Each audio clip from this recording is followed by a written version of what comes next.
And that's a wrap on today's episode. Hello enthusiasts, welcome back to the channel. Few things in the cannabis world grab attention like a jar of frosty buds. It's the kind of image that dominates Instagram feeds, fills up dispensary displays, and gets fans bragging to their friends.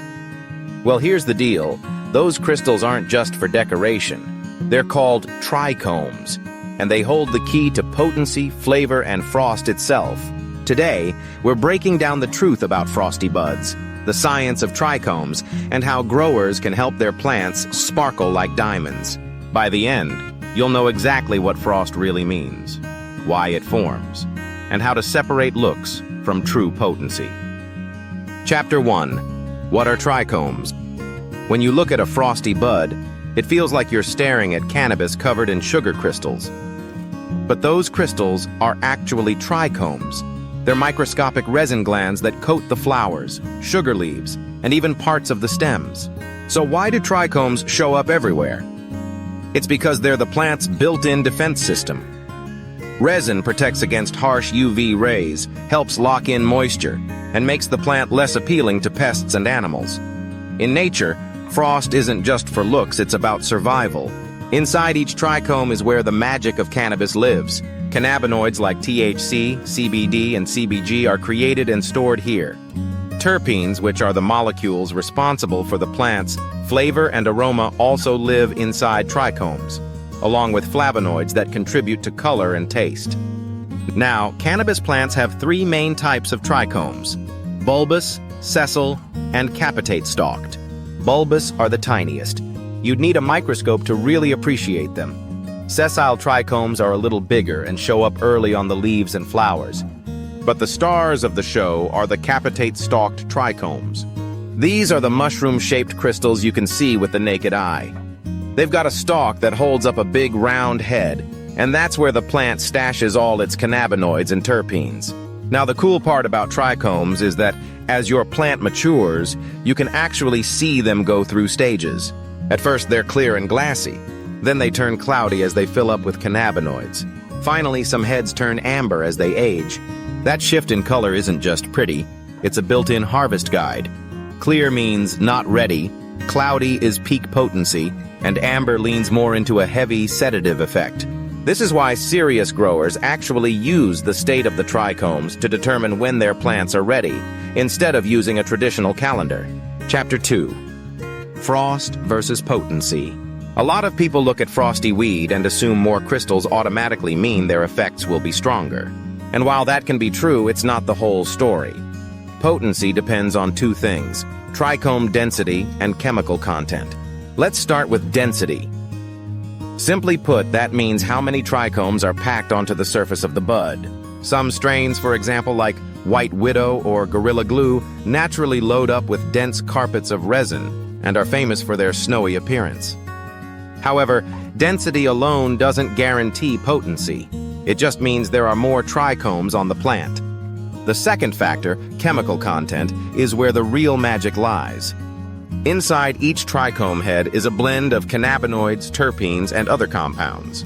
Some strains may not look wildly frosty, but their trichomes are jam-packed with THC and rich terpenes that deliver a powerful effect. A classic example is sour diesel. Not always the frostiest flower on the shelf, but its trichomes produce such a potent chemical profile that it's legendary for its strong, cerebral high.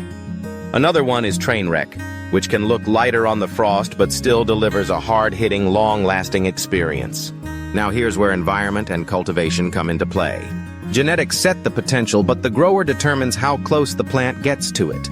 If the plant doesn't get enough light, CO2, or proper nutrition, those trichomes may form but won't fully load up with cannabinoids. Stress plays a role too.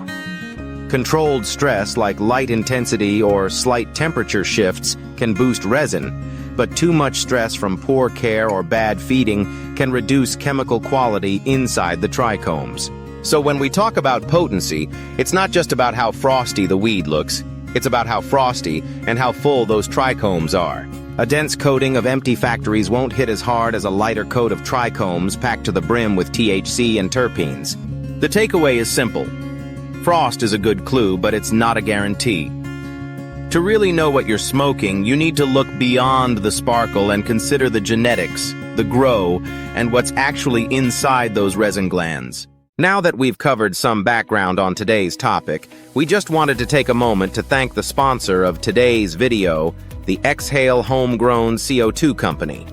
They offer one of the most practical and reliable ways to introduce natural carbon dioxide into your grow.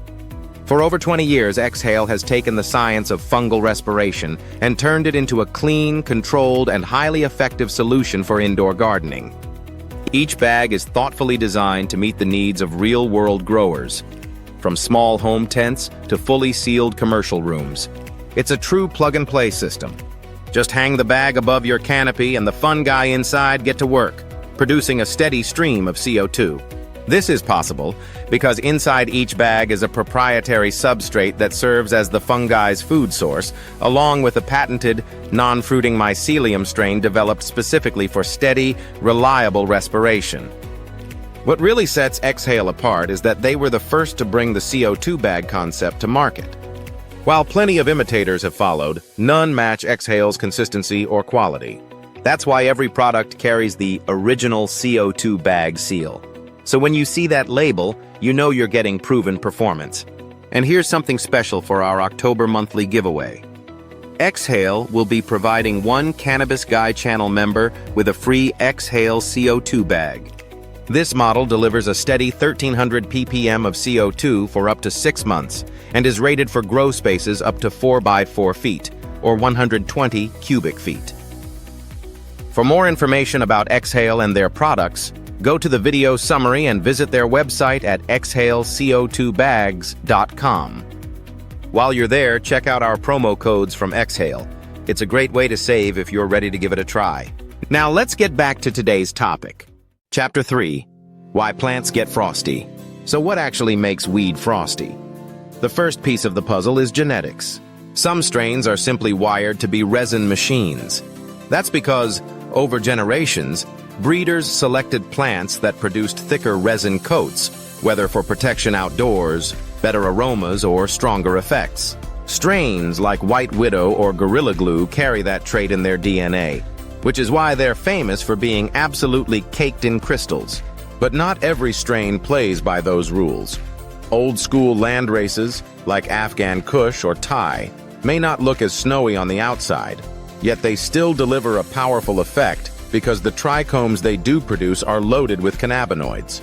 In other words, genetics decide the potential, but the grower decides how much of that potential gets unlocked. Once genetics set the stage, the environment takes over. Light is the big driver here, especially when there's UV in the spectrum as plants respond by building up resin, almost like sunscreen for their flowers. And it's not just light. Airflow and humidity change the equation too. A grow room with steady air circulation and the right humidity lets plants thrive instead of fight off mold or disease. And when they're not spending energy on survival, they put more of it into producing trichomes. That's why you'll often notice frost ramping up when conditions are perfectly balanced. And then there's stress, the final nudge that pushes plants to armor up. A grower who lowers nighttime temperatures late in flower or turns up the light intensity just enough can encourage resin without hurting the plant. But too much stress, like overfeeding, underfeeding, or letting deficiencies run wild, can actually backfire and reduce trichome quality. Genetics give the plant the ability, the environment gives it the reason, and stress adds the push. And when all three line up, you get those sugar-dusted buds that look like they were rolled in diamonds. Chapter 4. Grower Tips for Maximum Frost. By now, we know what trichomes are and why the plant makes them. But if you're a grower, the real question is, how do you actually get your buds as frosty as possible?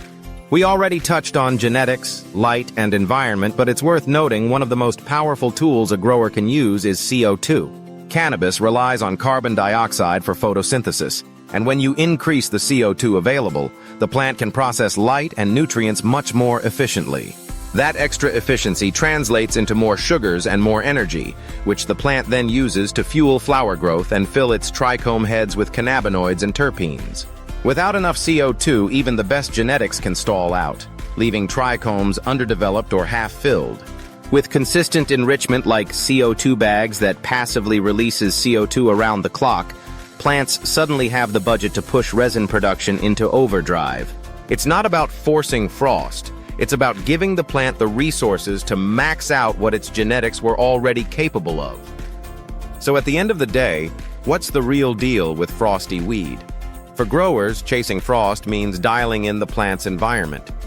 Light, temperature, airflow, and nutrients all play their part. But CO2 often makes the biggest difference in whether those trichome heads are empty shells or filled to the brim with cannabinoids. For consumers, frost is a good clue, but the full story is told by the strain's profile and the numbers behind it. So the next time you crack open a jar and see those glittering crystals, remember, you're looking at an army of tiny mushroom-shaped factories working overtime to make cannabis what it is. Frost isn't just for show. It's the sign of a plant doing exactly what it was meant to do. If you found this video helpful, go ahead and hit that like button, subscribe to the channel, and make sure to drop a comment below. I'd love to hear your story and what techniques have worked best for you. Your insights help fuel this community and shape future videos. And if you want to dive even deeper, consider becoming a Cannabis Guy channel member. You'll unlock access to monthly giveaways, exclusive content, loyalty badges, member-only discount codes, and much, much more.